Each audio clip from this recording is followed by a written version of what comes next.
നമസ്കാരം. സ്പോട്ട് ലൈവിലേക്ക് സ്വാഗതം. അട്ടപ്പാടിയിലെ മധുവിനെ പോലെ ആൾക്കൂട്ടാക്രമണത്തിന്റെ ഇരയായി കൊല ചെയ്യപ്പെട്ട അശോക് ദാസിന്റെ ആ ചിത്രം ഒരു നൊമ്പര കാഴ്ചയാണ്. മൂവാറ്റുപുഴയിൽ കഴിഞ്ഞ രാത്രിയിലാണ് ആൾക്കൂട്ട ആക്രമണത്തിൽ ഇതര സംസ്ഥാന തൊഴിലാളി കൊല്ലപ്പെട്ടത്.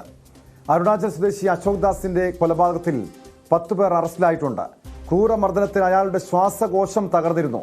പ്രതികളുടെ ഫോണിൽ നിന്നും മർദ്ദന ദൃശ്യം വീണ്ടെടുക്കാനാണ് പോലീസിന്റെ ശ്രമം. വനിതാ സുഹൃത്തിന്റെ വീട്ടിലെത്തിയപ്പോഴായിരുന്നു അശോകിനെ പ്രദേശവാസികൾ കെട്ടിയിട്ട് മർദ്ദിച്ചത്. വാർത്തയുടെ വിശദാംശങ്ങളുമായി കൊച്ചിയിൽ നിന്ന് ഡാനി പോൾ ചേരുന്നുണ്ട്. ഡാനി, ഏറെ ഞെട്ടിപ്പിക്കുന്ന ഒരു വാർത്തയാണ് നമുക്ക് മൂവാറ്റുപുഴയിൽ നിന്നും കഴിഞ്ഞ രാത്രി കേൾക്കാൻ കഴിഞ്ഞത്. ഇതുമായി ബന്ധപ്പെട്ട് 10 പേർ പോലീസിന്റെ പിടിയിലായിട്ടുണ്ട്, കസ്റ്റഡിയിലുണ്ട്. ഈ 10 പേർ മാത്രമാണോ ഈ കേസിൽ പ്രതികളായിട്ടുള്ളത്, അതോ കൂടുതൽ പേർക്ക് പങ്കുണ്ടോ? ഇവരെ പ്രകോപിപ്പിച്ച ഈ അശോക് ദാസിനെ ഈ രീതിയിൽ ക്രൂരമായി കെട്ടിയിട്ട് മർദ്ദിക്കാനുള്ള കാരണം എന്താണെന്ന് സംബന്ധിച്ച് ആ കാരണം കണ്ടെത്താൻ പോലീസിന് കഴിഞ്ഞിട്ടുണ്ടോ ഡാനി?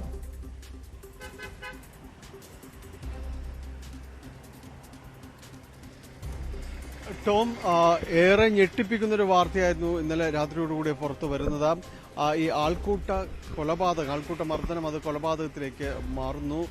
ഇതിൽ ഇയാളെ ഇതര സംസ്ഥാനക്കാരനായ അരുണാചൽ പ്രദേശുകാരനായ അശോക് ദാസിനെ കെട്ടിയിട്ട് മർദ്ദിക്കുകയായിരുന്നു ഒരു കൂട്ടം പേരെന്നതാണ്. പിന്നീട് അത് ഗുരുതരമായ പരിക്കുകളോടെ ഇയാളെ മൂവാറ്റുപുഴ ആശുപത്രിയിലേക്ക് ജനറൽ ആശുപത്രി പ്രവേശിക്കുന്നു. പിന്നീട് അവിടുന്ന് പരിക്ക് ഗുരുതരമാണെന്ന് കണ്ടതുകൊണ്ട് കോട്ടയം മെഡിക്കൽ കോളേജിലേക്ക് മാറ്റാൻ ശ്രമിക്കുന്നു. പക്ഷേ അതിന് സാധിക്കുന്നില്ല. തലയ്ക്കും നെഞ്ചിലുമേറ്റ ഗുരുതരമായ ക്ഷതങ്ങൾ മരണത്തിലേക്ക് നയിക്കുകയായിരുന്നു. കൂടുതൽ വിദഗ്ധ ചികിത്സയ്ക്ക് വേണ്ടി മാറ്റാൻ കഴിയുന്നതിന് മുൻപ് തന്നെ അയാൾ മരണപ്പെടുകയായിരുന്നു.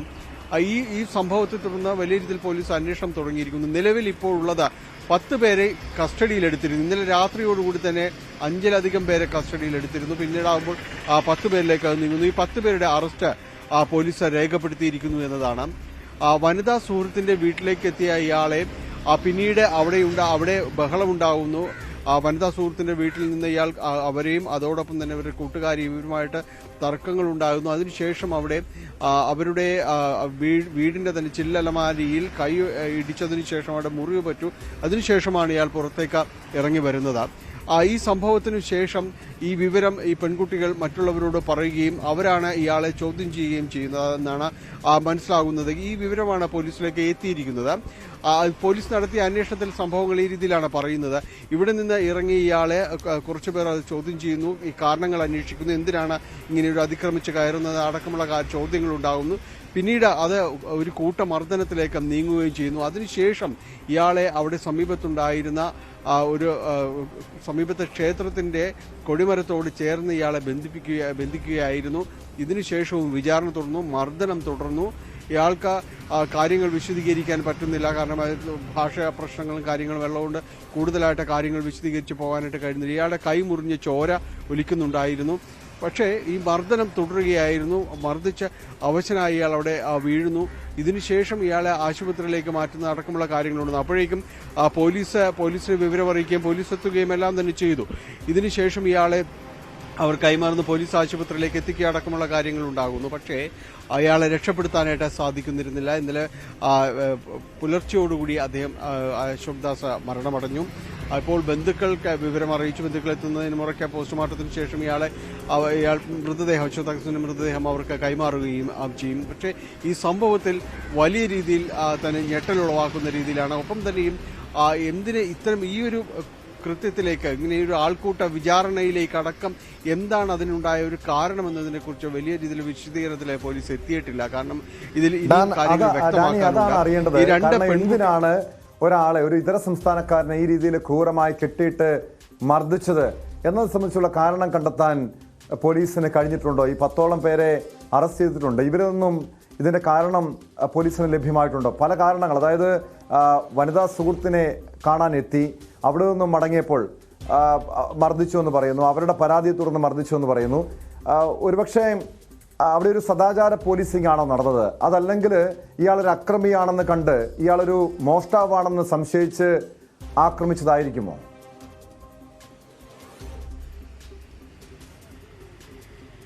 ടോം, ഇക്കാര്യത്തിൽ പോലീസ് അതിന്റെ ഒരു കൃത്യമായ ഒരു വിശദീകരണത്തിലേക്ക് കടന്നിട്ടില്ല. കാരണം കുറച്ചുകൂടി കാര്യങ്ങൾ വ്യക്തമാക്കാനുണ്ട്. പ്രത്യേകിച്ച് ഈ പെൺകുട്ടികളിൽ അടക്കം വിശദമായ മൊഴിയെടുക്കാനുണ്ട്. അവർ മജിസ്ട്രേറ്റിന് മുൻപാകെ മൊഴി നൽകിയിട്ടുണ്ടെങ്കിൽ കൂടിയും കുറെ കൂടി കാര്യങ്ങൾ വിശദമാക്കാനുണ്ട്. മനസ്സിലാക്കുന്നിടത്തോളം ഈ രണ്ട് പെൺകുട്ടികളും അവര് മലയാളികൾ തന്നെയാണെന്നാണ് മനസ്സിലാക്കാനായിട്ട് സാധിക്കുന്നത്. അയാളുമായി ഈ അശോക് ദാസുമായി നേരത്തെ അടുപ്പമുണ്ടായിരുന്നു. അവർ ഒരു ഹോട്ടലിൽ ഒരുമിച്ച് ജോലി ചെയ്യുകയായിരുന്നു എന്നാണ്. ഈ അശോക് ദാസ് ജോലി ചെയ്തിരുന്ന അവിടെ കുക്കായിട്ട് ജോലി ചെയ്ത് പാചകക്കാരനായിട്ട് ജോലി ചെയ്യുകയായിരുന്നു. ഇവരായിട്ട് അടുപ്പമുണ്ടായിരുന്നു. ഈ സുഹൃത്തിനെ കാണുവാൻ വേണ്ടി എന്തിന് രാത്രി അവിടേക്ക് എത്തിയതെന്നാണ് അറിയേണ്ടത്. ഒപ്പം തന്നെയും ഇവരുമായി എന്ത് കാര്യത്തെ ചൊല്ലി തർക്കമുണ്ടായി അടക്കമുള്ള കാര്യങ്ങൾ പുറത്തു വരേണ്ടതുണ്ട്. ഇവരുമായിട്ട് രണ്ടുപേരുമായിട്ട് അവിടെ മറ്റൊരു കുട്ടി കൂടി ഇവിടെ താമസിക്കുന്നുണ്ടായിരുന്നു. ഇപ്പോൾ ഉള്ള താമസ സ്ഥലത്തേക്ക് അവർ എത്തിയിട്ട് ഈ പെൺകുട്ടികൾ എത്തിയിട്ട് അധിക കാലമായിട്ടില്ല. അപ്പോൾ ഇവിടെ താമസിക്കുന്നവർ ഒരാൾ LLB നിയമ ബിരുദ വിദ്യാർത്ഥിയാണെന്നാണ് മനസ്സിലാക്കാൻ കഴിയുന്നത്, ഈ പെൺകുട്ടിയുടെ കൂട്ടുകാരിയായിട്ടുള്ളത്. അപ്പോൾ ഇവിടേക്ക് എത്തുകയും ബഹളമുണ്ടാക്കുന്ന ഒരു സാഹചര്യം എന്താണെന്നത് അടക്കമുള്ള കാര്യങ്ങൾ പോലീസ് ഇതുവരെ വിശദീകരിച്ചിട്ടില്ല. അതിനുശേഷമാണ് ഈ കൈമുറിഞ്ഞ ഇയാൾ പുറത്തേക്ക് വരുന്നത്. അവിടുത്തെ ചില്ല അലമാരിയിൽ തട്ടി കൈമുറിഞ്ഞു എന്നെല്ലാമാണ് പറയുന്നത്. അപ്പോൾ ഈ കാര്യത്തിൽ അവിടെ നടന്നത് എന്താണ് എന്നത് സംബന്ധിച്ച് ഇനിയും വ്യക്തമാകേണ്ടതുണ്ട്. പുറത്തേക്ക് വന്നത് ആളുകളുടെ ഈ പെൺകുട്ടികൾ തന്നെ അടുത്ത വീടുകളിൽ പറഞ്ഞതിന്റെ അടിസ്ഥാനത്തിലാണ് ആളുകൾ വിളിച്ചു നിർത്തി ചോദ്യം ചെയ്തതെന്നാണ് പറയുന്നത്. അപ്പോൾ ടോം സൂചിപ്പിച്ചതുപോലെ എന്താണ് ചുറ്റുപാടുമുള്ളവർക്ക് മനസ്സിലായത് എന്നൊരു ചോദ്യമുണ്ട്. ഈ മോഷ്ടാവെന്ന രീതിയിലാണോ, എന്താണ് കൈ ഒലിച്ച് ചോരയൊലിച്ച് ഇറങ്ങി വരുന്ന രീതിയിലാണ് കണ്ടത്. അപ്പോൾ കാര്യങ്ങൾ ആർക്കും തന്നെ വ്യക്തമായിരുന്നില്ല. പക്ഷേ അപ്പോഴും ബാക്കിയാകുന്നത് എന്തിനിങ്ങനെ കെട്ടിയിട്ട് കൂട്ടമായി മർദ്ദിക്കുന്നു എന്നത് വലിയ വിഷയമാണ്. ആ രീതിയിലേക്ക് കാര്യങ്ങൾ എന്തിനെത്തി എന്നതാണ്, എന്തുകൊണ്ട് ആ രീതിയിലേക്കുള്ള ഒരു മർദ്ദനത്തിലേക്ക് ആളുകൾ മാറി എന്നതാണ്. പോലീസിനെ വിളിക്കാമായിരുന്നു, അല്ലെങ്കിൽ പോലീസിനെ ഏൽപ്പിക്കാമായിരുന്നു എന്നതടക്കമുള്ള കാര്യങ്ങൾ നിൽക്കുന്നുണ്ട്.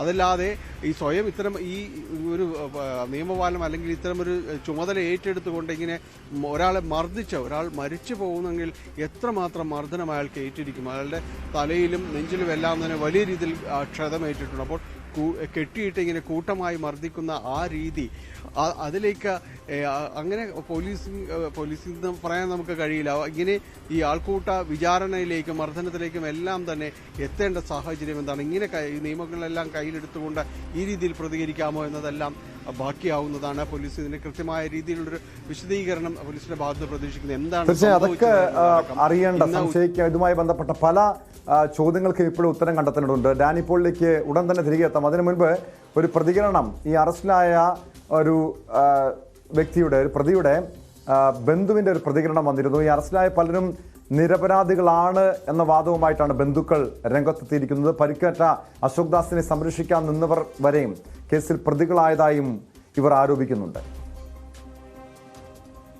ഞങ്ങൾ നോക്കുമ്പോൾ ഒരു ബായി ഞങ്ങളുടെ വീട്ടിൽ നിൽക്കാണ്, ബ്ലഡിൽ കുളിച്ച ഒരാൾ നിൽക്കുന്നു. അപ്പോൾ എൻ്റെ കൊച്ചും കൂട്ടുകാരും ചോദിച്ചു, നീ എൻ്റെ ഇവിടെ വന്ന് നിൻ്റെ മേത്ത് എന്താ ചോരാന്ന് ചോദിച്ചു. അപ്പോൾ അവൻ പറഞ്ഞു ആക്സിഡൻറ്റ് പറ്റിയതാണെന്ന് പറഞ്ഞത്. അപ്പോൾ നീ എന്തിനാ ഇവിടെ വന്നതെന്ന് ചോദിച്ചപ്പോൾ ഇവിടെ മുകളിലൊരു ഫ്രണ്ടിനെ കാണാൻ വന്നതാന്ന് പറഞ്ഞു. അങ്ങനെ പറഞ്ഞ് ഇവനെ അവിടെ ഇരുത്തി, നടക്കല്ലേൽ ഇരുത്തി. അന്ന് ഇത്രയും ബ്ലഡ് കണ്ടു കഴിഞ്ഞപ്പോൾ പോലീസിൽ അറിയിക്കാൻ പോലീസ് വന്നിട്ട് ഹോസ്പിറ്റലിൽ കൊണ്ടുപോകാൻ എന്ന് പറഞ്ഞുകൊണ്ട് അവൻ അവിടെ ഇരുത്തി. അപ്പോൾ അവനോട് ഇങ്ങനെ ചോദിച്ചുകൊണ്ടിരുന്നപ്പോൾ അവൻ എണീറ്റ് ഓടി കഴിഞ്ഞിട്ട് ആൾക്കാർ പോയി പിടിച്ച് അവനെ ഇവിടെ ഈ തൂണിൽ കൊണ്ടുവന്ന് കെട്ടിയിട്ടു. അവൻ ഓടിപ്പോകാതിരിക്കാം, പോലീസ് വരുന്നവർ ഓടിപ്പോകാതിരിക്കാൻ എന്ന് പറഞ്ഞുകൊണ്ട് അവിടെ കെട്ടിയിട്ടത്. പിന്നെ പോലീസ് വന്നു, എല്ലാം ചോദിച്ചു. പിന്നെ ആ വാടകയ്ക്ക് താമസിക്കുന്ന പെൺപിള്ളേരെയും ചോദിച്ചു. അവർ പേഴ്സണലായിട്ട് സാറിനോട് സംസാരിച്ചു. അത് കഴിഞ്ഞിട്ട് പോലീസ് ആ വീട്ടിലേക്ക്, അവരുടെ വീട്ടിലേക്ക് പോയി. അത് കഴിഞ്ഞ് വന്ന് ഇവർ ആംബുലൻസിൽ പോലീസിൻ്റെ വണ്ടി തന്നെ ഇയാളെ കയറ്റി കൊണ്ടുപോവുകയും ചെയ്തു. അതെ, എൻ്റെ മോനൊക്കെ നിരപരാധിയായിട്ട് ഇവിടെ നിന്ന് കഴിഞ്ഞിട്ടാണ് ഇപ്പം എന്നെ സ്റ്റേറ്റ്മെന്റ് എടുക്കാനെന്നും പറഞ്ഞു പോലീസ് വന്ന് 4:45 വന്ന് വിളിച്ചു. ഈ കൊച്ചിനോട് വെളുപ്പിന് 4:45 വന്ന് വിളിച്ചു, നിന്റെ സ്റ്റേറ്റ്മെന്റ് ഒന്നും എടുക്കാനാണ് എന്ന് ചോദിച്ചു. അപ്പോൾ ഞാൻ ചോദിച്ചു, എന്തിനാ സാറ് ഇപ്പം 3/4 മണിക്കൂർ കൊണ്ട് ഇവനെ വിട്ടേക്ക്, അവൻ്റെ സ്റ്റേറ്റ്മെന്റ് ഒന്ന് എടുത്തിട്ട് വിടാനാന്ന് പറഞ്ഞുകൊണ്ട് എൻ്റെ മോനെ കയറ്റിക്കൊണ്ടുപോയി. അത് കഴിഞ്ഞിട്ട് രാവിലെ ചെന്ന് കഴിഞ്ഞപ്പോൾ പറയുന്നു ഇവൻ്റെ പോസ്റ്റ്മോർട്ടം റിപ്പോർട്ട്, പിന്നെ പോസ്റ്റ്മോർട്ടം ചെയ്തിട്ടില്ല, അതിൻ്റെ റിസൾട്ട് വന്നാൽ ഇവിടെ ഉച്ച കഴിഞ്ഞാൽ വിടുകയുള്ളൂ എന്ന് പറഞ്ഞു. അത് കഴിഞ്ഞ് അവിടെ ഇന്ന് ഇപ്പോൾ പറഞ്ഞു നാളെ വിടുകയുള്ളൂ എന്ന് പറഞ്ഞു. റിപ്പോർട്ട് വന്നപ്പോഴാണ് ഇതൊന്നും നമ്മൾ അറിയണില്ല, അത് അറസ്റ്റ് ചെയ്യുന്നു, അപ്പോൾ പിറ്റേ ദിവസം വിട്ടേക്കാമെന്ന് പറഞ്ഞു. ഇവരുടെ മൊഴിയൊന്നും എടുത്തില്ല, അവർക്ക് തിരക്കായിരുന്നു പറഞ്ഞു എന്ന് ഇവിടുന്ന് ഹസ്ബൻഡ് പോയപ്പോൾ പറഞ്ഞത്. അവരോട് പറഞ്ഞു വിട്ടു എന്ന് പറഞ്ഞു. അത് കഴിഞ്ഞപ്പോൾ പത്രത്തിൽ കണ്ടപ്പോഴാണ് ഈ അറസ്റ്റ് രേഖ. വീണ്ടും ഡാനി പോളിലേക്ക്. ഡാനി, ഈ അറസ്റ്റ് ചെയ്യപ്പെട്ട ഒരു പ്രതിയുടെ അമ്മയാണ് മാധ്യമങ്ങളോട് പ്രതികരിച്ചത്. അവർ പറയുന്നു ഇവർ ഈ പിടിയിലായവർ, പോലീസ് അറസ്റ്റ് ചെയ്ത പലരും നിരപരാധികളാണെന്ന്, പരിക്കേറ്റ അശോകദാസിനെ സംരക്ഷിക്കാൻ നിന്നവർ പോലും കേസിൽ പിടിയിലായി, പ്രതികളായി എന്ന് ആരോപിക്കുന്നുണ്ട്. എന്നാൽ നേരത്തെ മൂവാറ്റുപുഴ DYSP, അതായത് പോലീസ് തന്നെ അവരുടെ കൈവശം, പോലീസിന്റെ കൈവശം കൃത്യമായ തെളിവുകൾ ലഭിച്ചു, ഇതിന്റെ അടിസ്ഥാനത്തിൽ അറസ്റ്റ് ചെയ്തു എന്ന് പറയുന്നു, സാക്ഷ്യമൊഴികളുണ്ടെന്ന് പറയുന്നു, പ്രതികളുടെ മൊബൈൽ ഫോണിലെ ദൃശ്യങ്ങളടക്കം വീണ്ടെടുക്കാനുള്ള ശ്രമങ്ങൾ ആരംഭിച്ചിട്ടുണ്ട്. യഥാർത്ഥത്തിൽ അത്തരമൊരു ഈ കുടുംബം ആരോപിക്കുന്നത് പോലെ, പ്രതിയുടെ അമ്മ ആരോപിക്കുന്നത് പോലെ അങ്ങനെ നിരപരാധികളെ ഇവിടെ പിടികൂടിയിട്ടുണ്ടോ? ഈ സംരക്ഷിക്കാൻ, ഈ അശോകദാസിനെ സംരക്ഷിക്കാൻ നിന്നവർക്കെതിരെ പോലീസ് കേസെടുത്തിട്ടുണ്ടോ ഡാനി?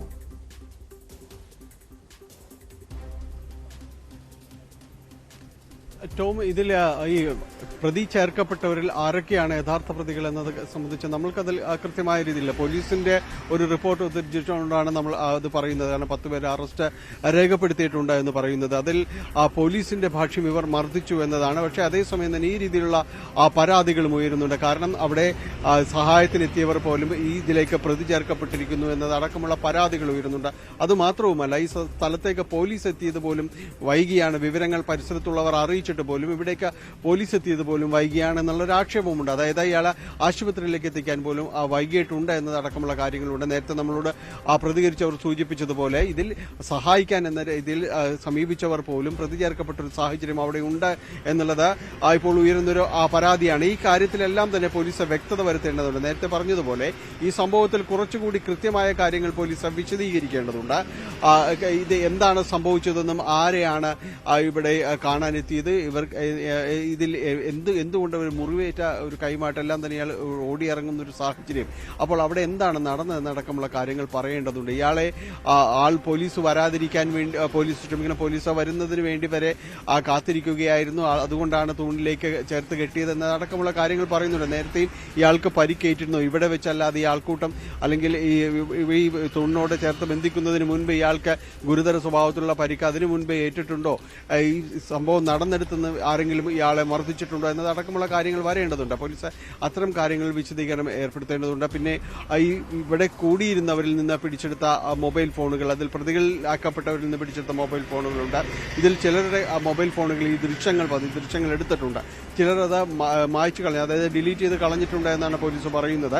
അപ്പോൾ ഇത്തരം കാര്യങ്ങളെല്ലാം തന്നെയും തെളിവുകളായി മാറും. അതിൽ കൂടുതൽ പേര് ഉൾപ്പെട്ടിട്ടുണ്ടെങ്കിൽ, അല്ലെങ്കിൽ യഥാർത്ഥത്തിൽ ആരാണ് ഇതിൽ ഉൾപ്പെട്ടിട്ടുള്ളത്, ഇങ്ങനെ ഒരു വിചാരണ ചെയ്ത് മർദ്ദിച്ചത് ആരാണ് എന്നത് സംബന്ധിച്ച് കൃത്യമായ ഇനി ആരെങ്കിലും വിട്ടുപോയിട്ടുണ്ടെങ്കിൽ അതെല്ലാം ഈ ചേർക്കപ്പെടുന്ന തെളിവുകളിൽ നിന്ന് കണ്ടെത്താൻ കഴിയുമെന്നാണ് പോലീസ് പറയുന്നത്.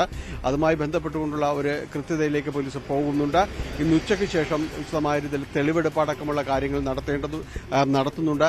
ഒപ്പം ഈ പെൺകുട്ടികളിൽ നിന്ന് 2 പെൺകുട്ടികളെ കാണുന്നതിന് വേണ്ടിയാണ് ഇയാൾ ഇവിടേക്ക് എത്തിയത്. അതിൽ ഒരാളായിരുന്നു അയാളുടെ സുഹൃത്ത് എന്ന് പറയുന്നത്. അപ്പോൾ ഈ കാര്യങ്ങളിൽ ഇവർക്ക് എന്താണ് പറയാനുള്ളത്, മറ്റെന്തെങ്കിലും അവിടെ കാണാനെത്തിയപ്പോൾ എന്ത് സംഭവിച്ചു, എന്താണ് ചോരയൊലിപ്പിച്ചുകൊണ്ട് ഇറങ്ങി വരാൻ ഈ പ്രകോപിതനാകാനുള്ളൊരു സാഹചര്യം എന്താണ്, അവിടെ എന്ത് വാക്കേറ്റം നടന്നു, എന്താണ് കാര്യങ്ങളുണ്ടായത്, അവിടെ വെച്ച് മറ്റാരെങ്കിലും മർദ്ദിച്ചിരുന്നു എന്നതടക്കമുള്ള കാര്യങ്ങൾ അറിയേണ്ടതുണ്ട്. അപ്പോൾ ഈ സംഭവത്തിൽ ഒരു വ്യക്തത വൈകിട്ടോടുകൂടി പൂർണ്ണമാകുമെന്നാണ് മനസ്സിലാക്കാനായിട്ട് കഴിയുന്നത്. ടോം, പ്രതിപക്ഷ നേതാവിന്റെ ഒന്നിച്ചു കൊടുക്കാം ഇൻട്രോ കഴിയുമ്പോൾ. വ്യക്തമാണ്. ഡാനി പോളാണ് വിവരങ്ങൾ നൽകിയത് കൊച്ചിയിൽ നിന്നും. മൂവാറ്റുപുഴയിലെ ആൾക്കൂട്ട കൊലപാതകത്തിലാണ് 10 പേർ അറസ്റ്റിലായിരിക്കുന്നത്. ഇവർക്കെതിരെ കൃത്യമായ തെളിവുകളുണ്ടെന്ന് പോലീസ് പറയുന്നു.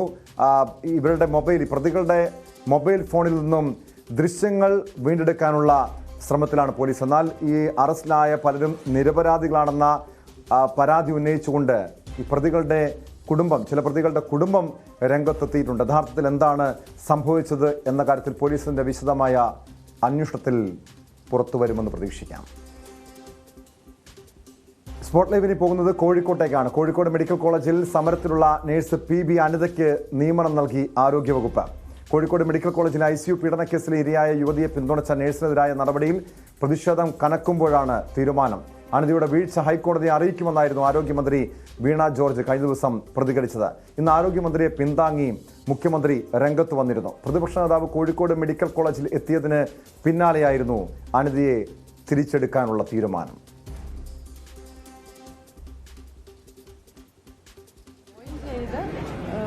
ചെയ്യുന്നത് വരെ ഞാൻ ഈ സമരമായിട്ടുണ്ട്.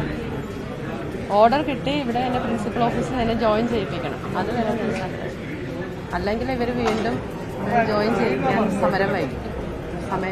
നീതി ലഭിച്ചു എന്ന് പറഞ്ഞു. അത് എന്നെ ജോയിൻ ചെയ്യിപ്പിക്കാന്ന് വെച്ചാൽ എനിക്ക് നീതി കിട്ടി എന്ന് തന്നെയാണല്ലോ അതിൻ്റെ അർത്ഥം. കേവലം വാക്കുമാത്രം പോരാന്നാണോ? അല്ല, ഉത്തരവ് മാത്രം പോരാ, നടപടി അല്ല, നടപടി ഉണ്ടാവണം. കാരണം ഞാൻ ഇതിനു മുന്നേ സ്റ്റേ ഓർഡർ വാങ്ങി ഇവിടെ വന്നപ്പോഴും നിങ്ങൾക്കൊക്കെ അറിയാമല്ലോ, കുറേ താമസം. ഹൈക്കോടതിയുടെ ഉത്തരവുണ്ടായിട്ടും എന്നെ നിയമിച്ചിട്ടുമില്ല. അപ്പോൾ എനിക്ക് ഇവിടെ ഓർഡർ കിട്ടി പ്രിൻസിപ്പൽ ഓഫീസിൽ നിന്ന് എന്നെ ജോയിൻ ചെയ്യിപ്പിച്ചതിന് ശേഷമേ ഞാൻ സമരം നിർത്തുള്ളൂ. സംഭവിക്കാൻ പാടില്ലാത്ത കാര്യങ്ങൾ സംഭവിച്ചു.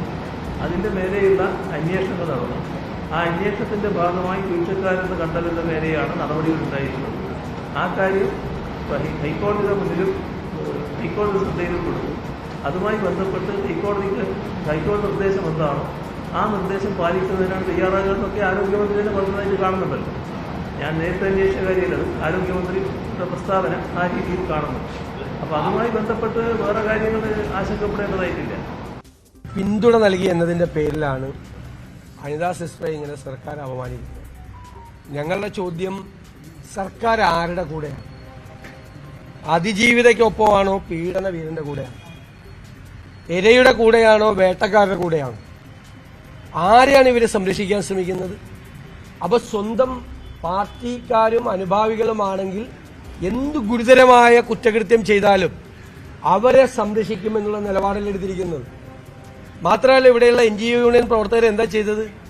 ഈ അതിജീവിതയെ പോയി ഭയപ്പെടുത്തുകയായിരുന്നു അവരുടെ പരാതി പിൻവലിക്കുന്നതിന് വേണ്ടി. വാർത്തയുടെ വിശദാംശങ്ങളുമായി കോഴിക്കോട് നിന്ന് MS അനീഷ് കുമാർ ചേരുന്നുണ്ട്. അനീഷ്, പ്രതിപക്ഷ നേതാവ് ചോദിച്ചതുപോലെ ഈ സർക്കാർ അതല്ലെങ്കിൽ ആരോഗ്യവകുപ്പ് ഇരയ്ക്കൊപ്പമാണോ അതോ പീഡിപ്പിച്ച കേസിലെ പ്രതിക്കൊപ്പമാണോ എന്നൊരു ചോദ്യം പൊതുസമൂഹവും ചോദിക്കുന്നുണ്ട്. മാത്രമല്ല, ഇപ്പോൾ എന്തായാലും സമര പോരാട്ടങ്ങൾക്കും നിയമ പോരാട്ടങ്ങൾക്കും ഒടുവിൽ ഈ നഴ്സായ അനിതയ്ക്ക് നീതി കിട്ടിയെന്ന് താൽക്കാലികമായി ആശ്വസിക്കാം. പക്ഷേ ഇനി ഹൈക്കോടതിയിൽ കഴിഞ്ഞ ദിവസം തന്നെ മന്ത്രി വീണ ജോർജ് പറഞ്ഞിരുന്നു, ഹൈക്കോടതിയിലെ ഈ നഴ്സിന്റെ ഭാഗത്ത് അനിതയുടെ ഭാഗത്ത് വീഴ്ചയുണ്ടെന്ന് ചൂണ്ടിക്കാണിച്ചുകൊണ്ട് ഹൈക്കോടതിയെ സമീപിക്കും, ഹൈക്കോടതി ഇതുമായി ബന്ധപ്പെട്ട റിപ്പോർട്ട് ഹൈക്കോടതിയിൽ സമർപ്പിക്കുമെന്ന് പറയുന്നുണ്ട്. എന്തായാലും ഇവരെ തിരിച്ചെടുക്കാനുള്ള ആ നിയമന ഉത്തരവ് വന്ന സാഹചര്യത്തിൽ ഇനി അത്തരമൊരു നീക്കം ആരോഗ്യവകുപ്പിന്റെ ഭാഗത്ത് നിന്ന് ഈ അനിതയെ വീണ്ടും വേട്ടയാടുന്നൊരു സമീപനം ഉണ്ടാകുമോ?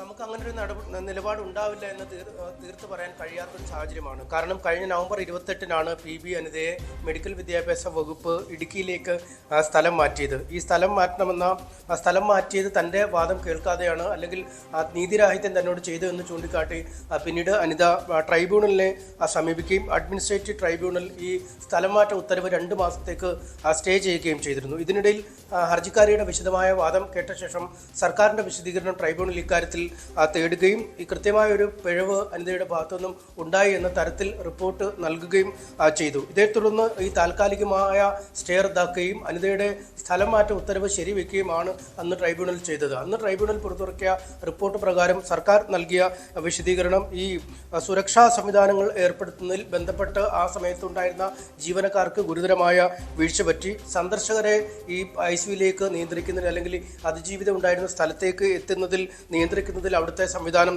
പരാജയപ്പെട്ടു. ഒപ്പം CCTV സംവിധാനം ഉണ്ടായിരുന്നില്ല.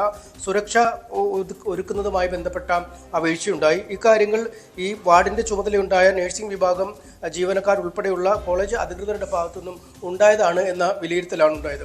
എന്തായാലും ഇത്തരം കാര്യങ്ങൾ സർക്കാരിന്റെ വിശദീകരണം കണക്കിലെടുക്കുമ്പോൾ അനിത ഉൾപ്പെടെയുള്ള ജീവനക്കാർക്ക് ഇവിടെ സംബന്ധിച്ച സുരക്ഷാ വീഴ്ചയിൽ ഉത്തരവാദിത്തമുണ്ട് എന്ന വിലയിരുത്തലിന്റെ അടിസ്ഥാനത്തിലാണ് ട്രൈബ്യൂണൽ അന്ന് സ്ഥലം മാറ്റ ഉത്തരവ് ശരിവെക്കുകയും ഇടുക്കിയിലേക്കുള്ള മാറ്റത്തെ സമരത്തെ പിന്തുണയ്ക്കുകയും ചെയ്ത് ഉത്തരവിറക്കിയിരുന്നത്. അതിനുശേഷം അനിത ഹൈക്കോടതിയെ സമീപിച്ചാണ് അനുകൂലമായ ഉത്തരവ് സമ്പാദിച്ച് ഈ മെഡിക്കൽ കോളേജിൽ തന്നെ ജോലിക്കായി വീണ്ടും എത്തിയത്. അതായത് ഒരു സ്ഥാപനത്തിൽ CCTV ഇല്ലാതെ വരിക, അല്ലെങ്കിൽ വാർഡിലേക്ക് ഈ കൂടെയുള്ളവരെ ബൈസ്റ്റാൻഡർമാരെ കടത്തിവിടുക, അല്ലെങ്കിൽ മതിയായ സുരക്ഷാ സന്നാഹങ്ങൾ ഏർപ്പെടുത്തിയില്ല എന്നിവ ഒരു നഴ്സിംഗ് ഉദ്യോഗസ്ഥരുടെ ചുമലിൽ അതിന്റെ ഉത്തരവാദിത്തം എങ്ങനെ വരുന്നു എന്ന ചോദ്യമാണ് അനിത ഉയർത്തത്. ഈ ആശുപത്രിയിലുണ്ടായ സുരക്ഷാ വീഴ്ചയെക്കുറിച്ച് അല്ലെങ്കിൽ ആശുപത്രിയിൽ ഇല്ലാത്ത സൗകര്യങ്ങളെക്കുറിച്ച് താൻ മൊഴി നൽകുമ്പോൾ അതെങ്ങനെ തന്റെ മാത്രം ഉത്തരവാദിത്തമില്ലായ്മയെ മാറുമെന്ന ചോദ്യം അവർ ഉന്നയിക്കുന്നു. അനിതയോടൊപ്പം തന്നെ മറ്റ് 2 ജീവനക്കാരികളെ നഴ്സിംഗ് സൂപ്രണ്ട് അടക്കമുള്ളവരെ സ്ഥലം മാറ്റിയെങ്കിലും പിന്നീട് അവർ അനുകൂലമായ ഉത്തരവ് സമ്പാദിച്ച് മെഡിക്കൽ കോളേജ് ആശുപത്രിയിൽ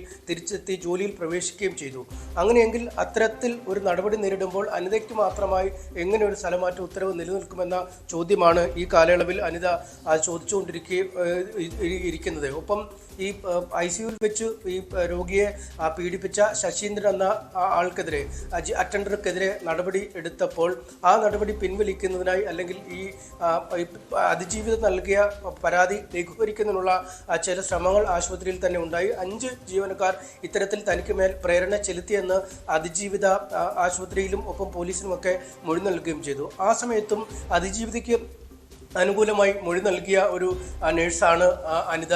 ആ ഒരു വൈരാഗ്യം കൂടി കണക്കിലെടുത്താണ് അനിതയെ സ്ഥലം മാറ്റിയെന്ന ആരോപണമാണ് പ്രതിപക്ഷം ഉന്നയിക്കുന്നത്. എന്തായാലും ആശുപത്രിയുടെ ഭരണപരമായ കാര്യങ്ങളിൽ ഉണ്ടായ വീഴ്ച എങ്ങനെ ഒരു ജീവനക്കാരിയുടെ വീഴ്ചയായി മാറും എന്ന ചോദ്യം തന്നെയാണ് അവർ ഉന്നയിച്ചത്. ആ ചോദ്യം ഉന്നയിച്ചാണ് കഴിഞ്ഞ 5 ദിവസം അവർ സമരം നടത്തിയതും സമരത്തിന് വലിയ ജനകീയ ശ്രദ്ധ നേടി പ്രതിപക്ഷം ഈ സമരം ഏറ്റെടുക്കുന്ന അവസ്ഥയിലേക്ക് എത്തി. എന്തായാലും ഈ ജീവനക്കാരിയെ തള്ളിപ്പറഞ്ഞ ആരോഗ്യമന്ത്രിക്കും ഇപ്പോൾ മറുത്തൊന്നും പറയാൻ കഴിയാത്തൊരു സാഹചര്യമാണ്. കാരണം തെരഞ്ഞെടുപ്പ് കാലമാണ്. അതുകൊണ്ട് തന്നെയാണ് ഇപ്പോൾ ഇവരെ തിരിച്ചെടുത്തതെന്ന് നമുക്ക് പറയാം. പക്ഷേ ഈ ജീവനക്കാരെ അടക്കമുള്ളവർക്ക് എതിരെ ഉണ്ടായ കുറ്റങ്ങൾ അല്ലെങ്കിൽ അവർ നടത്തിയ വീഴ്ചയെക്കുറിച്ച് DME അല്ലെങ്കിൽ ആരോഗ്യവകുപ്പ് വീണ്ടും ഹൈക്കോടതിയുടെ ഇതുമായി ബന്ധപ്പെട്ട കേസ് പരിഗണിക്കുമ്പോൾ അറിയിക്കുമെന്ന് തന്നെയാണ് നമുക്ക് മനസ്സിലാക്കാൻ കഴിയുന്നത്.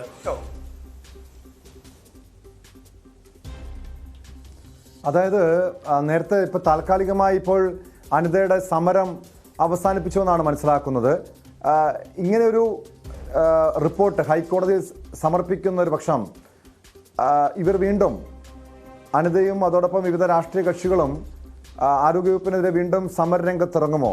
ഇപ്പോൾ താൽക്കാലികമായി അനീഷ് സൂചിപ്പിച്ചതുപോലെ ഈ തെരഞ്ഞെടുപ്പിൻ്റെ പശ്ചാത്തലമുണ്ട്. സർക്കാരും ആരോഗ്യവകുപ്പും പ്രതിക്കൂട്ടിലാകുന്ന ഒരു സംഭവം കൂടിയാണിത്. നമുക്കറിയാം കോഴിക്കോട് മെഡിക്കൽ കോളേജിലെ ഹർഷീനയുടെ കേസ്. അന്ന് ഹർഷീന നീതിക്ക് വേണ്ടി വർഷങ്ങളോളം നിയമ പോരാട്ടം നടത്തി, സമര പോരാട്ടം നടത്തി. അവിടെ അവർക്ക് നീതി കിട്ടുന്നൊരു സമീപനമല്ല, അവർക്ക് അനുകൂലമായ സമീപനമല്ല ആരോഗ്യമന്ത്രിയും ആരോഗ്യവകുപ്പും സ്വീകരിച്ചത്. ഇവിടെ ഈ കോഴിക്കോട് മെഡിക്കൽ കോളേജ് കേന്ദ്രീകരിച്ച് ഏതെങ്കിലും മാഫിയകൾ പ്രവർത്തിക്കുന്നുണ്ട്? ഇങ്ങനെ കുറ്റക്കാരെ സംരക്ഷിക്കാൻ വേണ്ടി ഇരകൾക്ക് നീതി നിഷേധിക്കുന്ന രീതിയിൽ ആരാണ് ഇതിനൊക്കെ കൂട്ടുനിൽക്കുന്നത്? അനീഷ്,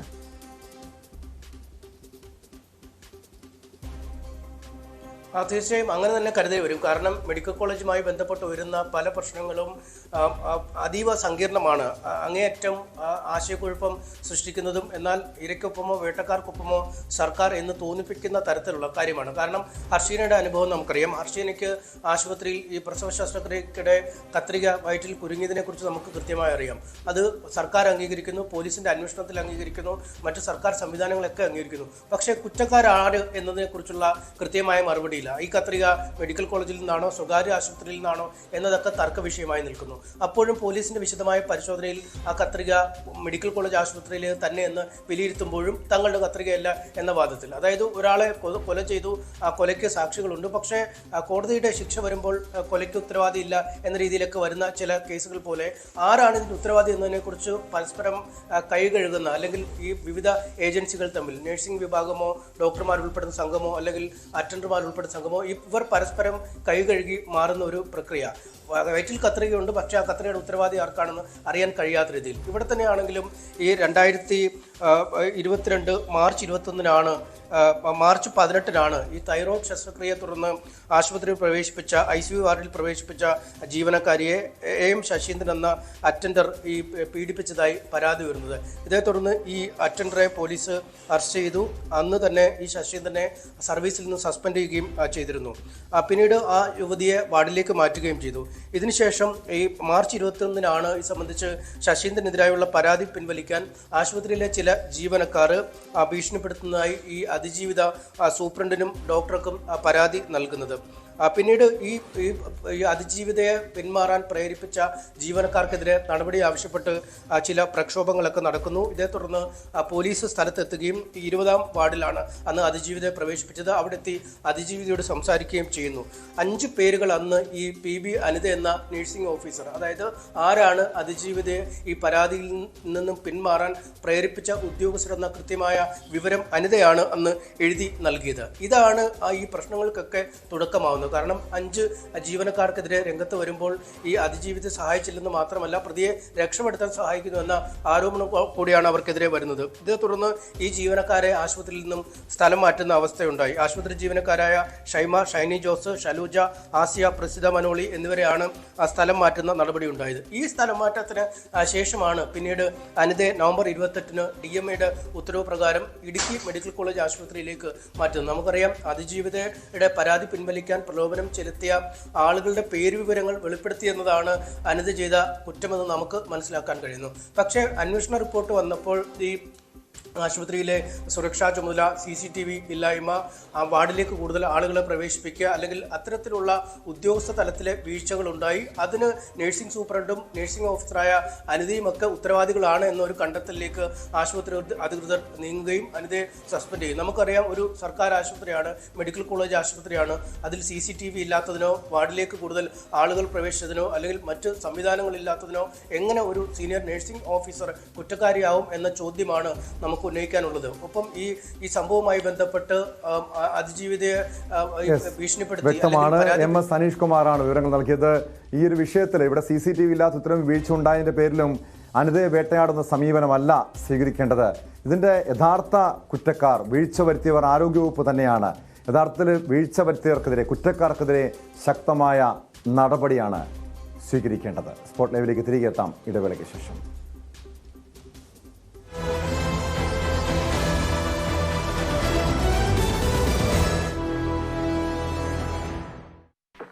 ഉറപ്പിച്ച ബ്ലാസ്റ്റേഴ്സിന് വടക്ക് കിഴക്കിന്റെ മണ്ണിൽ ആവേശപ്പോര്.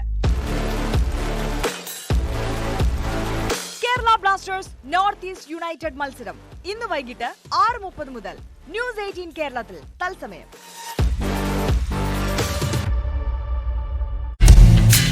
പ്രത്യേകിച്ച്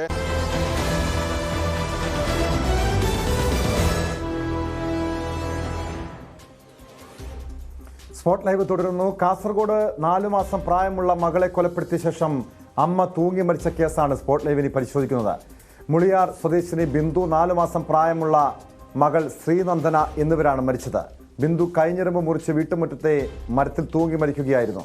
കുട്ടിയെ മരിച്ച നിലയിൽ വീട്ടിലെ കിടപ്പ് മുറിയിലാണ് കണ്ടെത്തിയത്. കുടുംബ പ്രശ്നമാണ് മരണകാരണമെന്ന് സംശയിക്കുന്നുവെന്ന് സംഭവത്തെക്കുറിച്ച് വിശദമായി അന്വേഷിക്കുകയാണെന്നും പോലീസ് പറഞ്ഞു. വാർത്തയുടെ വിശദാംശങ്ങളുമായി KB ബൈജു ചേരുന്നുണ്ട് കാസർഗോഡ് നിന്ന്. ബൈജു, എപ്പോഴാണ് ഈ സംഭവം ഉണ്ടായത്? മരണകാരണം കുടുംബ പ്രശ്നമാണെന്ന് പറയുന്നുണ്ട്. അതായത് ഒരു ഗാർഹിക പീഡനം എന്ന് സംശയിക്കണോ?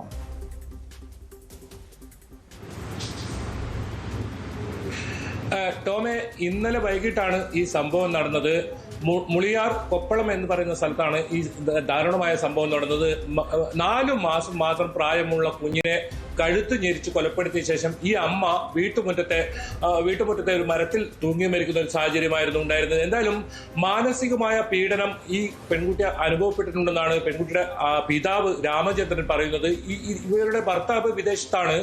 ഇവർ തൊടുപുഴ സ്വദേശിയാണ്. ഇവർ വിവാഹം കഴിച്ചത് ശരത് എന്നാണ് പേര്. ഇവർ വിദേശത്താണുള്ളത്. ഈ ഫോണിലൂടെ കഴിഞ്ഞ ദിവസം ഈ ഭർത്താവിന്റെ അമ്മ നിരന്തരം ഇത്തരത്തിൽ വിളിക്കുകയും കഴിഞ്ഞ ദിവസം വലിയ തോതിൽ ഇവർ ഫോണിലൂടെ വാക്ക് ഉണ്ടാവുന്നത് ശ്രദ്ധയിൽപ്പെട്ടിരുന്നും ഈ പിതാവ് പറയുന്നു. അത്തരത്തിൽ മാനസികമായ സമ്മർദ്ദം കഴിഞ്ഞ കുറച്ച് ദിവസങ്ങളിലായി ഇത്തരത്തിൽ ഇവർ നേരിടുന്നുണ്ടായിരുന്നു. 2 ദിവസം മുൻപാണ് ഇവർ വീട്ടിലേക്ക് വന്നത്.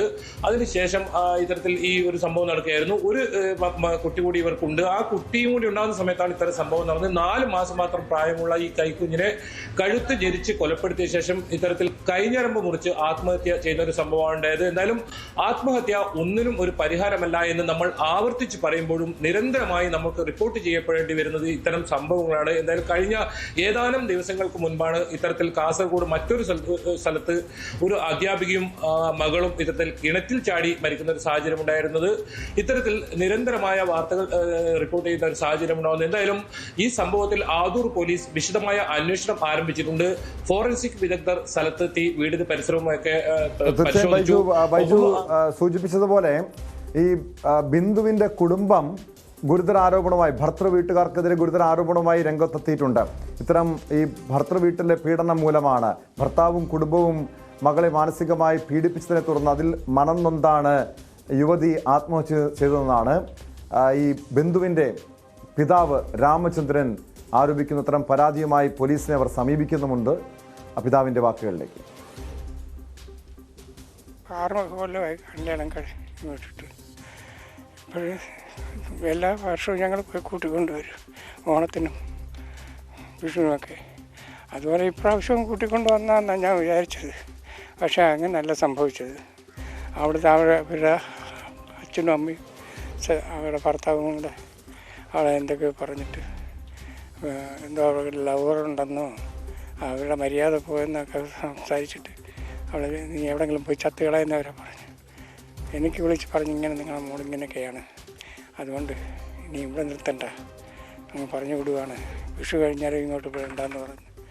എന്നിട്ട് എൻ്റെ ഫോണിൽ വിളിച്ച് പറഞ്ഞ് ആ കൊച്ചു പോലും സരസ്വതിൻ്റെ ആണെന്ന് ഞങ്ങൾക്ക് സംശയമുണ്ടെന്ന് പറഞ്ഞു. ഇതൊക്കെ അവൾ കേട്ടോണ്ടിരിക്കുക. അവിടെ ഒന്നും വേണ്ടിയില്ല, കുഞ്ഞിന് തീറ്റ കൊടുത്തിട്ടുണ്ടായിരുന്നു ആ സമയത്ത്. ചെയ്യാൻ അത് കേട്ടോണ്ട് പോയിട്ടാണ് അവൾക്ക് ഞാൻ എന്നെ വേദനിപ്പിക്കുന്നത് അവൾക്ക് ഇഷ്ടമല്ല. കാര്യം നമ്മളങ്ങനെ കഴിഞ്ഞതേ, അതുകൊണ്ട് തെറ്റ് അവൾ ചെയ്തിട്ടില്ല. ഒരു വാക്കിന് എന്തെങ്കിലും സൂചന കിട്ടിയായിരുന്നെങ്കിൽ അവളെ വിടത്തില്ലായിരുന്നു. ഞാനും പിള്ളേരും മാത്രം. ഞാൻ ഇപ്പം പണിക്ക് പോകുന്നില്ല, എനിക്ക് സുഖമില്ലാത്തവരും 2 കൊല്ലമായി ഞാൻ പണിക്ക് പോകാതെ. പെണ്ണുങ്ങൾ പണിയെടുത്തിട്ടുണ്ട് വന്നിട്ട് വേണം ഞങ്ങൾ കഴിയാൻ. പിന്നെ എൻ്റെ മോൾക്ക് ഇപ്പോൾ ജോലിയുണ്ട്, അതുകൊണ്ട് ഞാൻ കഴിഞ്ഞു പോവുക. വീണ്ടും KV ബൈജുവിലേക്ക്. ബൈജു, ആ പിതാവിൻ്റെ വാക്കേറെ വേദനിപ്പിക്കുന്നതാണ്. സാധാരണ ഗാർഹിക പീഡനം എന്ന് പറയുമ്പോൾ സ്ത്രീധനത്തിൻ്റെ പേരിൽ മറ്റുമൊക്കെയാണ് യുവതികൾ പീഡനത്തിന് ഇരയാകപ്പെടുന്നത്, പിന്നീട് ആത്മഹത്യ ചെയ്യുന്ന സംഭവങ്ങളൊക്കെ നമ്മൾ കേട്ടിട്ടുണ്ട്. പക്ഷേ ഈ പിതാവ് രാമചന്ദ്രൻ സൂചിപ്പിക്കുന്നതനുസരിച്ച് ഈ കുടുംബ പ്രശ്നത്തിന് കാരണം, ഈ ബിന്ദുവും ഭർത്താവും തമ്മിലുള്ള പ്രശ്നത്തിന് കാരണം മറ്റു പല കാരണങ്ങളുമാണ്. എന്താണ് ഇതുമായി ബന്ധപ്പെട്ട് ഇപ്പോൾ ഈ കുടുംബം വിശദീകരിക്കുന്ന കാര്യം?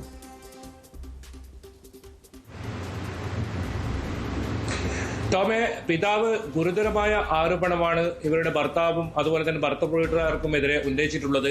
അതായത് മറ്റൊരു യുവാവുമായി ഈ യുവതിക്ക് ബന്ധമുണ്ടെന്ന തരത്തിൽ ഇവർ നിരന്തരം ഇവരുടെ വീട്ടിൽ വിളിച്ച് പറയുന്ന ഒരു സാഹചര്യം.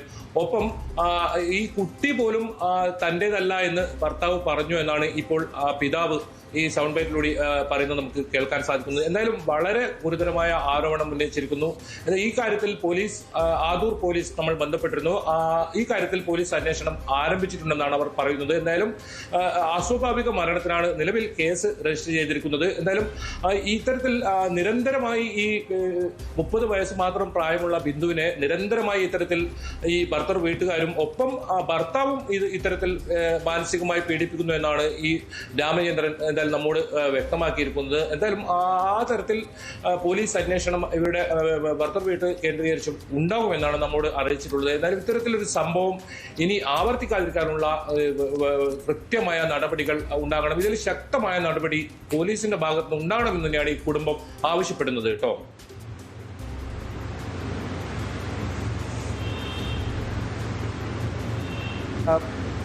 ബൈജു, നമുക്കറിയാം ഇപ്പോൾ ഇത്തരമൊരു ആരോപണം, ഒരു ഗുരുതരമായിട്ടുള്ള ആരോപണം ഭർത്തൃ വീട്ടുകാർക്കെതിരെ ഉന്നയിച്ചുകൊണ്ട് ബിന്ദുവിൻ്റെ അച്ഛനാണ് രംഗത്തെത്തിയത്. ഇക്കാര്യം പോലീസ് പരിശോധിക്കുന്നുണ്ടോ? ഈ ഗാർഹിക പീഡനം നടന്നുവെന്ന് പറയുന്നു. ആത്മഹത്യാ പ്രേരണ കുറ്റം ഉൾപ്പെടെ ചുമത്തി പോലീസ് കേസെടുത്തിട്ടുണ്ടോ? അതോ ഒരു പ്രാരംഭ നടപടി എന്ന രീതിയിൽ അസ്വാഭാവിക മരണത്തിന് മാത്രമാണോ പോലീസിൻ്റെ ഭാഗത്തു നിന്നുള്ള നടപടി ഉണ്ടായിരിക്കുന്നത്?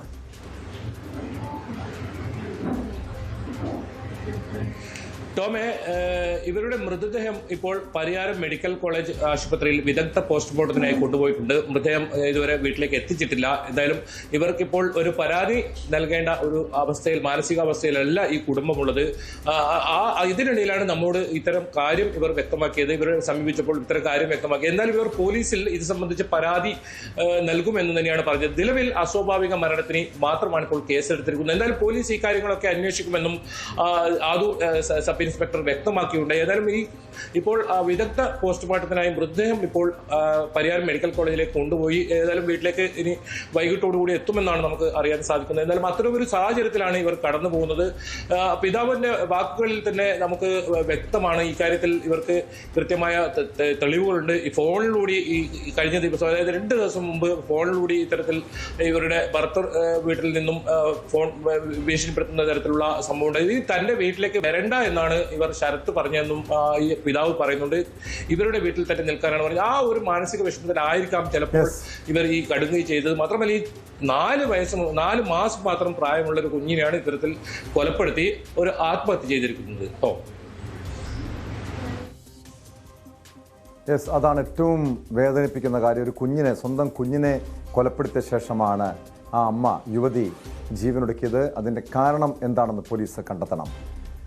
സ്പോട്ട് ലൈവ് ഇനി പരിശോധിക്കുന്നത് മറ്റൊരു വിഷയമാണ്. അരുണാചൽ പ്രദേശിലെ ദമ്പതികളുടെയും സുഹൃത്തിൻ്റെയും ആത്മഹത്യയ്ക്ക് പിന്നിലെ ദുരൂഹത തേടി വിശദ അന്വേഷണത്തിനൊരുങ്ങുകയാണ് പോലീസ്. കൂട്ടമരണങ്ങൾക്ക് പിന്നിൽ എന്തെങ്കിലും വ്യക്തിയുടെയോ സംഘത്തിൻ്റെയോ പ്രേരണ ഉണ്ടോ എന്നാണ് അന്വേഷണ സംഘം പ്രധാനമായും പരിശോധിക്കുന്നത്. ഡോൺ ബോസ്കോ എന്ന പേരിൽ ആര്യയ്ക്ക് ലഭിച്ച മെയിൽ ID ക്ക് പിന്നിൽ നവീൻ തന്നെയാണോ എന്നും പോലീസ് സംശയിക്കുന്നുണ്ട്. വാർത്തയുടെ വിശദാംശങ്ങളുമായി തിരുവനന്തപുരത്ത് നിന്ന് BV വിനോദ് ചേരുന്നു. വിനോദ്, ഈ മലയാളി ദമ്പതികളുടെയും സുഹൃത്തായ അധ്യാപികയുടെയും ആത്മഹത്യയ്ക്ക് പിന്നാലെയുള്ള പോലീസിൻ്റെ അന്വേഷണത്തിലെ പുരോഗതി നിലവിൽ എങ്ങനെയാണ്? കഴിഞ്ഞ ദിവസം ഇതുമായി ബന്ധപ്പെട്ട ചില കാര്യങ്ങൾ പുറത്തു വന്നിരുന്നു. ഒരു അന്യഗ്രഹ ജീവിതം ആഗ്രഹിച്ചുകൊണ്ട് ആ ഒരു കാഴ്ചപ്പാടിൻ്റെ അടിസ്ഥാനത്തിൽ ജീവനൊടുക്കിയെന്ന് പറയുന്നുണ്ട്. മിഥി എന്ന ഒരു സാങ്കല്പിക കഥാപാത്രവുമായി ആര്യ ചാറ്റ് ചെയ്തിട്ടുള്ള വിവരങ്ങൾ ലഭ്യമായിട്ടുണ്ട്. ഇതിനപ്പുറം നിലവിൽ ഈ പോലീസിൻ്റെ അന്വേഷണത്തിലെ കണ്ടെത്തൽ എന്തൊക്കെയാണ്? ടോം, ആൻഡ്രോമെഡ എന്ന ഗാലക്സിയിലെ മിഥി എന്ന അന്യഗ്രഹജീവിയുമായി നടത്തുന്ന സംവാദം, ഇതിൻ്റെ 466 പേജുകളുള്ള PDF ആണ് ആര്യയുടെ ലാപ്ടോപ്പിൽ നിന്ന് പോലീസ് കണ്ടെടുത്തത്. ഇതിന് പുറമെയാണ് ഡോൺ ബോസ്കോ എന്ന ഒരാൾ ഈ ആര്യയുമായി സംസാരിച്ചിരുന്നു. അത് ഒരുപക്ഷെ നവീൻ തന്നെയായിരിക്കും ഒരു വ്യാജ ID ക്രിയേറ്റ് ചെയ്ത് ഇത്തരത്തിൽ ആര്യയെ ഈ ട്രാക്കിലേക്ക് കൊണ്ടുവരുന്നതിന് വേണ്ടി അങ്ങനെ ഒരു സന്ദേശങ്ങൾ അയച്ചത് എന്നൊരു നിഗമനം കൂടിയുണ്ട്. പക്ഷേ അത് സ്ഥിരീകരിക്കേണ്ടതുണ്ട്. ഈ ഡാർക്ക് നെറ്റുമായി ബന്ധപ്പെട്ട് ഇവർ പരതിയിരുന്നു, അല്ലെങ്കിൽ അതിൽ നിന്നുള്ള സന്ദേശങ്ങളോ നിർദ്ദേശങ്ങളോ ഇവർക്ക് വന്നിരുന്നോ തുടങ്ങിയ കാര്യങ്ങളൊക്കെയും പോലീസ് അന്വേഷിക്കുന്നുണ്ട്. അരുണാചൽ പ്രദേശിലെ അന്വേഷണ സംഘമുണ്ട്. ഇതിന് പുറമെയാണ് കന്റോൺമെൻറ്റ് AC യുടെ നേതൃത്വത്തിൽ 5 അംഗ അന്വേഷണ സംഘത്തിന് കൂടി രൂപം നൽകിയത്. സൈബർ സെല്ലിൻ്റെ സഹായത്തോടു കൂടിയാണ് രേഖകൾ പരിശോധിക്കുന്നത്. കഴിഞ്ഞ ദിവസം തന്നെ നമ്മൾ സൂചിപ്പിച്ചിരുന്നതാണ്. അതായത് ദിനോസറുകൾക്ക് വംശനാശം സംഭവിച്ചിട്ടില്ല, മനുഷ്യരാശിയുടെ ഇനിയുള്ള പോക്ക് ഉൾപ്പെടെയുള്ള കാര്യങ്ങൾ ഈ സംവാദത്തിൽ പറയുന്നുണ്ട്. ദിനോസറുകളെ നേരത്തെ തന്നെ മറ്റൊരു ഗ്രഹത്തിലേക്ക് മാറ്റിയതാണ്. ഇനി ഭൂമിയിൽ അവശേഷിക്കുന്ന മനുഷ്യരെയും ജീവജാലങ്ങളും ഉൾപ്പെടെയുള്ള 90% ജീവിവർഗത്തെയും 2 ഗ്രഹങ്ങളിലേക്ക് കൊണ്ടുപോകും. സ്പേസ് ഷിപ്പുകൾ ഇതിനുവേണ്ടി ഉപയോഗിക്കും. ഉൾക്കകളിലെ ആൻറ്റി കാർബണായിരിക്കും ഇതിനുള്ള ഇന്ധനമായി ഉപയോഗിക്കുക. തുടങ്ങി വളരെ വിചിത്രമായ കാര്യങ്ങളാണ് ഇതിൽ ഉൾപ്പെടുത്തിയിരുന്നത്. അതുകൊണ്ട് തന്നെ ഈ PDF ഫയൽ എവിടെ തയ്യാറാക്കി, ഡോൺ ബോസ്കോ എന്ന പേരിൽ ആരാണ് സന്ദേശം അയച്ചത്, ഈ 3 പേരും അരുണാചൽ പ്രദേശിൽ പോവുക അല്ലെങ്കിൽ സിറോ താഴ്വരയിൽ എത്തിയതിൻ്റെ അടിസ്ഥാനം എന്താണ്? അവിടെ അന്വേഷണം നടത്തുമ്പോൾ സ്വാഭാവികമായും മനസ്സിലാക്കാൻ കഴിയുന്ന കാര്യം, ഇത്തരത്തിലുള്ള അന്ധവിശ്വാസങ്ങൾ കൊണ്ടു നടക്കുന്ന സംഘങ്ങൾ അവിടെ ഉണ്ട്.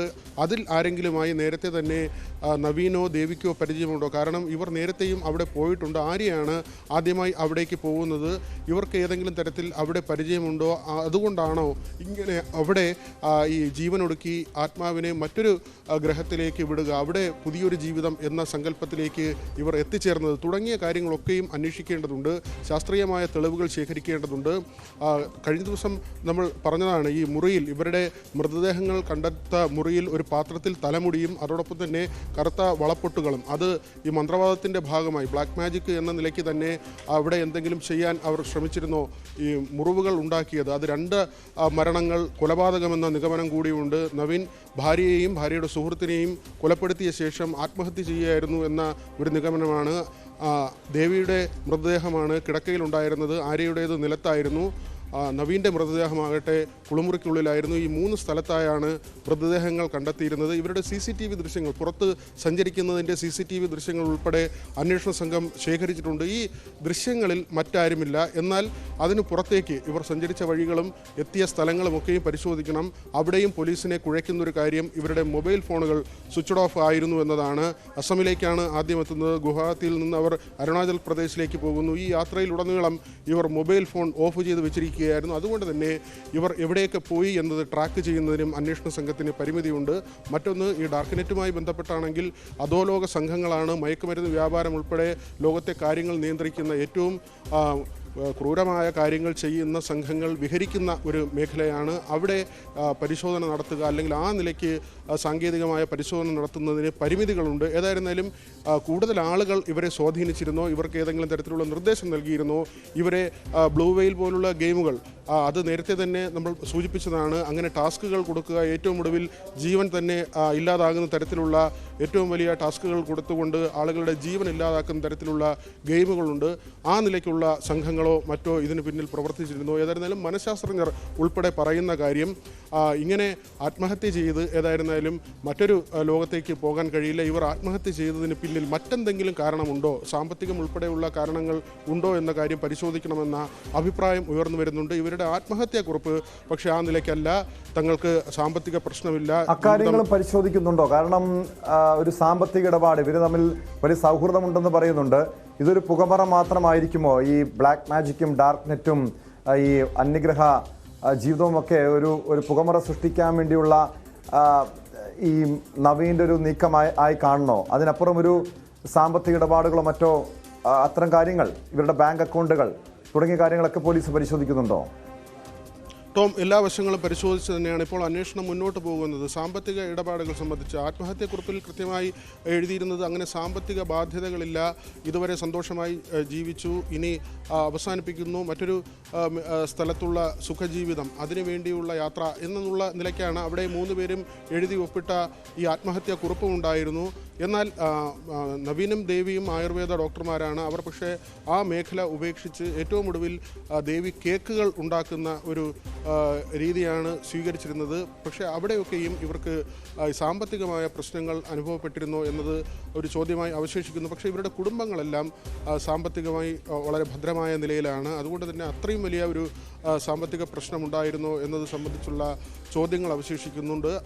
അടുത്ത മാസമാണ് ആര്യയുടെ വിവാഹം തീരുമാനിച്ചിരുന്നത്. വിവാഹ നിശ്ചയം ഉൾപ്പെടെയുള്ള കാര്യങ്ങൾ ദിവസങ്ങൾക്ക് മുൻപാണ് നടന്നത്. ഈ വിവാഹത്തിന് വേണ്ടിയുള്ള ഒരുക്കവും അതിനുവേണ്ടിയുള്ള സമ്പത്തുമൊക്കെയും ആ വീട്ടുകാർ ശേഖരിച്ച് വെച്ചിരുന്നു എന്ന് തന്നെയാണ് അടുപ്പക്കാരും അവരുമായി ബന്ധമുള്ളവരുമൊക്കെയും പറയുന്നത്. അതുകൊണ്ട് തന്നെ വലിയൊരു ഫിനാൻഷ്യൽ ക്രൈസിസ്, അല്ലെങ്കിൽ സാമ്പത്തികമായി അവരെ ഈ 3 കുടുംബങ്ങളെയും വലയ്ക്കുന്ന ഒരു പ്രശ്നം ഉണ്ടായിരുന്നില്ല. അതുകൊണ്ട് തന്നെ ഇവർ ഇതിൽ അടിപ്പെട്ടുപോയി ഇങ്ങനെ ഒരു വലയിൽ വീണു എന്നത് തന്നെയാണ്. ആര്യയെയും ദേവിയെയും നവീനാണ് ഇങ്ങനെ ഒരു വഴിയിലേക്ക് കൊണ്ടുപോയതെന്ന് ബലമായി സംശയിക്കേണ്ടിയിരിക്കുന്നു. കാരണം നവീൻ ആണ് ആദ്യം ഇതിൽ വലിയ താല്പര്യം പ്രകടിപ്പിക്കുന്നതെന്ന വിവരങ്ങളാണ് നമുക്ക് പുറത്തു വരുന്നത്. മാത്രവുമല്ല, ഈ ഡോൺ ബോസ്കോ എന്ന മെയിലിൽ നിന്ന് സന്ദേശങ്ങൾ വരുന്നത് അതൊരു വ്യാജ ID എന്ന് തന്നെയാണ് മനസ്സിലാക്കുന്നത്. അങ്ങനെയെങ്കിൽ അത് നവീൻ തന്നെ ക്രിയേറ്റ് ചെയ്തതാണോ, അല്ലെങ്കിൽ മറ്റാരെങ്കിലും ഈ പേരിൽ സന്ദേശങ്ങൾ അയച്ചതാണോ, ഈ ആര്യയെ ഇതിലേക്ക് കൊണ്ടുവരികയായിരുന്നോ എന്നതടക്കമുള്ള കാര്യങ്ങൾ പരിശോധിക്കേണ്ടതുണ്ട്. 2 സ്റ്റേറ്റുകളിലെ പോലീസ് തീർച്ചയായും ഈ ദേവിയെയും, അതായത് ഭാര്യയെയും ആര്യയെയും ഇതിലേക്ക് എത്തിച്ചത് നവീനാണെന്ന് സംശയിക്കാം. പക്ഷേ നവീൻ എങ്ങനെയാണ് ഈ കെണിയിൽപ്പെട്ടത് എന്ന കാര്യത്തിൽ കൂടി അന്വേഷണം നടത്തേണ്ടതാണ്. നവീൻ്റെ കുടുംബാംഗങ്ങളുമായി ബന്ധപ്പെട്ട് പോലീസ് പരിശോധന നടത്തുന്നുണ്ടോ? അവരുടെ മൊഴികൾ എടുക്കുന്നുണ്ടോ? എത്ര നാൾ മുൻപാണ്? കാരണം ഇവരുടെ വിവാഹം നടന്നത് ഒരു 10 വർഷത്തിലധികം, 10-13 വർഷം മുൻപാണെന്ന് പറയുന്നുണ്ട്. അതിനുശേഷമായിരിക്കണം ഈ രീതിയിൽ ഒരു ബ്ലാക്ക് മാജിക്കിൻ്റെ പിന്നാലെ പോയെന്നാണ് നമ്മൾ മനസ്സിലാക്കേണ്ടത്. എത്ര വർഷം മുൻപാണ് ഇയാളുടെ സ്വഭാവത്തിൽ, ഇയാളുടെ വിശ്വാസ ജീവിതത്തിലേക്ക് മാറ്റം വന്നത് എന്ന കാര്യത്തിൽ ഈ കുടുംബാംഗങ്ങളിൽ നിന്ന് എന്തെങ്കിലും വിവരങ്ങൾ ലഭ്യമായിട്ടുണ്ടോ പോലീസിന്? ടോം, 9 വർഷം മുൻപായിരുന്നു ഇവരുടെ വിവാഹം. പിന്നീട് വട്ടിയൂർക്കാവിന് സമീപത്ത് തന്നെ മറ്റൊരു വീട്ടിലേക്ക് മാറി താമസിക്കുകയായിരുന്നു. വീട്ടുകാരുമായി വലിയ തരത്തിലുള്ള സഹകരണം അല്ലെങ്കിൽ ബന്ധുക്കളുമായി വലിയ അടുപ്പം കാണിച്ചിരുന്നില്ല. ഈ സമീപകാലത്താകട്ടെ ദേവിയും ആര്യയും വളരെയധികം ആളുകളുമായി അകന്ന് നിൽക്കുന്ന ഒരു പ്രകൃതമായിരുന്നു, മുറിയടച്ചിരിക്കുന്ന രീതിയായിരുന്നു. ഇവർ കൂടുതൽ സമയവും ഇത്തരത്തിലുള്ള ലേഖനങ്ങൾ വായിക്കുകയോ അല്ലെങ്കിൽ ഇത്തരം കാര്യങ്ങളിൽ ഇടപെടുകയോ ചെയ്തിരുന്നു എന്ന് തന്നെയാണ് പോലീസ് മനസ്സിലാക്കുന്നത്. ഇവരുടെ ലാപ്ടോപ്പുകളും ഫോണും ഇങ്ങനെയുള്ള ഇലക്ട്രോണിക്സ് ഉപകരണങ്ങൾ പരിശോധിക്കുമ്പോൾ ലഭിക്കുന്ന വിവരങ്ങളും രേഖകളും അങ്ങനെ തന്നെയാണ്. 1000 പേജും ഈ 466 പേജുമുള്ള ഡോക്യുമെൻറ്റുകൾ അത് നേരത്തെ തന്നെ കണ്ടെത്തിയിരുന്നു. ഈ 466 പേജുകളുള്ള ഡോക്യുമെൻറ്റിലാണ് ഇങ്ങനെ അന്യഗ്രഹ ജീവിയുമായുള്ള സംവാദം അത് ആര് തയ്യാറാക്കി എന്നതടക്കമുള്ള കാര്യങ്ങൾ, പിന്നീട് ഈ ആര്യയ്ക്ക് വന്ന സന്ദേശങ്ങൾ അത് ഉൾപ്പെടെയുള്ള കാര്യങ്ങൾ ഇവർ കോഡ് ഭാഷയിലാണ് ഇവർ തന്നെ തമ്മിൽ സംസാരിച്ചിരുന്നത്. കോഡ് ഭാഷയിലായിരുന്നു. മെയിലുകളിലൂടെയായിരുന്നു കൂടുതലും ഇവർ സംസാരിച്ചിരുന്നത്. അത് തന്നെ മനസ്സിലാക്കിയെടുക്കേണ്ട കാര്യമുണ്ട്. പോലീസ് അതിൻ്റെ ഒരു പരിശ്രമത്തിൽ കൂടിയാണ്. വളരെ രഹസ്യ സ്വഭാവമുള്ള ഗോപ്യമായ രീതിയിലായിരുന്നു ഇവരുടെ നീക്കങ്ങളും ഇടപെടലുകളും. ഈ മൂവരും ഒരുമിച്ച് സഞ്ചരിക്കുന്ന രീതി ഉണ്ടായിരുന്നു. ആര്യ പലപ്പോഴും വീട്ടിന് പുറത്തേക്ക് വരുന്നത് ഇവർ വാഹനവുമായി വരുമ്പോഴായിരുന്നു. പിന്നീട് ഇവർ യാത്ര ചെയ്യുന്നു. ഈ 26-ന് ആര്യയെ കാണാതാകുമ്പോൾ തന്നെ 2 പേർ കോട്ടയത്തു നിന്ന് ഇറങ്ങുകയാണ്. അവർ യാത്ര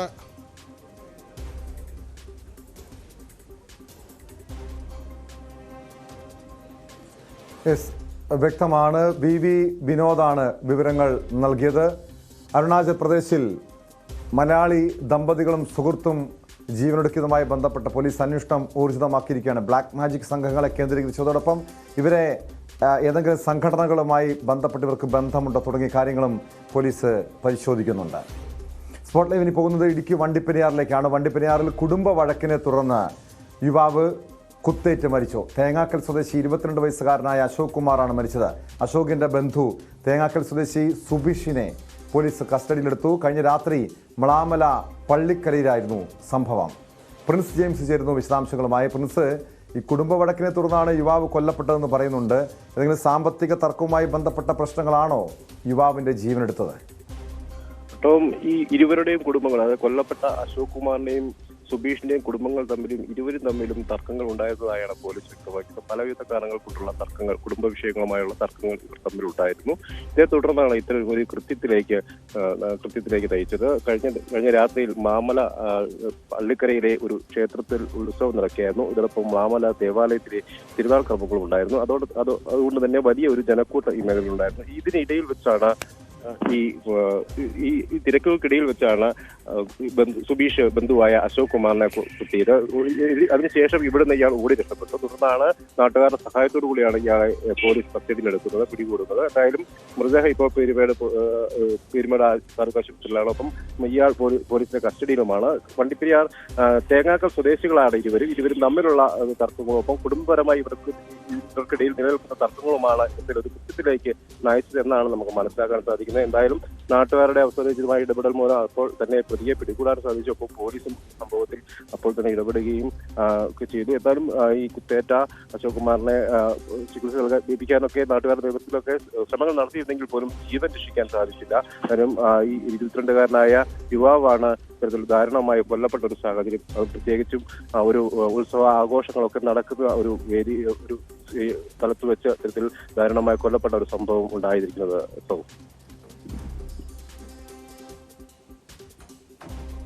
വ്യക്തമാണ്. പ്രിൻസ് ജെയിംസ് ആണ് വിവരങ്ങൾ നൽകിയത്. ഇടുക്കി വണ്ടിപ്പെരിയാറിലാണ് കുടുംബ വഴക്കിനെ തുടർന്ന് യുവാവിനെ കുത്തിക്കൊലപ്പെടുത്തിയത്. സ്പോട്ട് ലൈവ് പൂർണ്ണമാകുന്നു. നമസ്കാരം. പ്ലേ ഓഫ് ഉറപ്പിച്ച ബ്ലാസ്റ്റേഴ്സിന് വടക്ക് കിഴക്കിന്റെ മണ്ണിൽ ആവേശപ്പോര്. Kerala Blasters North East United മത്സരം ഇന്ന് വൈകിട്ട് 6:30 മുതൽ ന്യൂസ് 18 കേരളത്തിൽ തത്സമയം.